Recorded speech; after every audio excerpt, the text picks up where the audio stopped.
Pirmajā nodarbībā mēs runāsim par grima bāzi. Katrai sievietei ir citādāki sejas vaibsti. Galvenais ir iemācīties tiem pievērst uzmanību un pareizi tos akcentēt.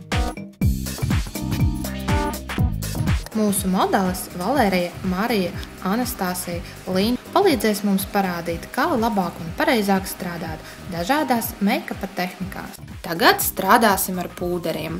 Vienam meikapam varam izmantot līdz pat 3 dažādiem pūderu toņiem.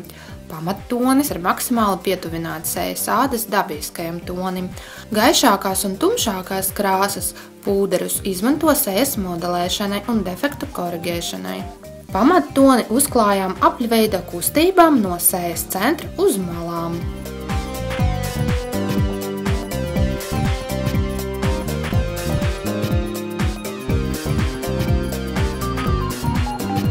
Pūderus neliek vienu virs otra.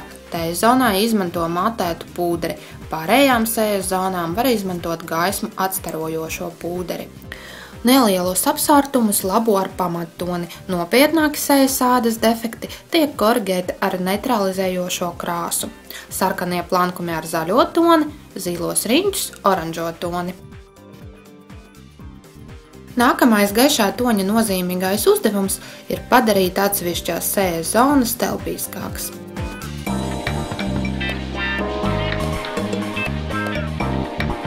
Lindai sejas forma līdzinās kvadrātam, lai vizuāli noapaļotu asos sejas stūrus, tiek iztušēts pamattonis sejas apakšējā daļā.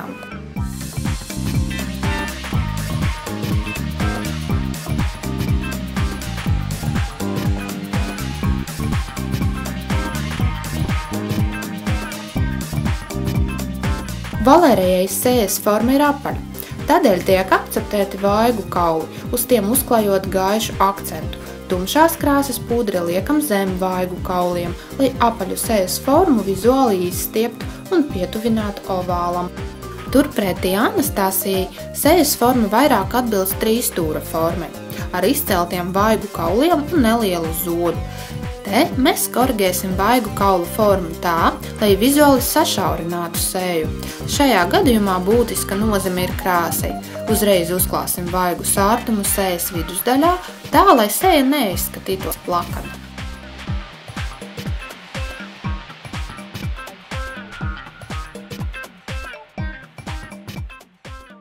Marijai seja ir ovālas formas, tāpēc nekādas korekcijas neveicam, tikai akcentējam tās formu.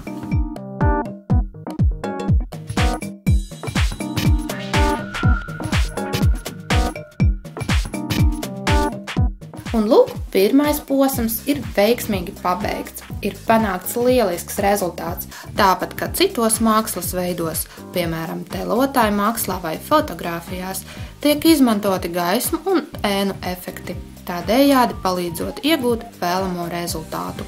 Meikaps ir īsta māksla, tāpēc arī šeit tiks izmantoti mākslas darbu cienīgi paņēmieni.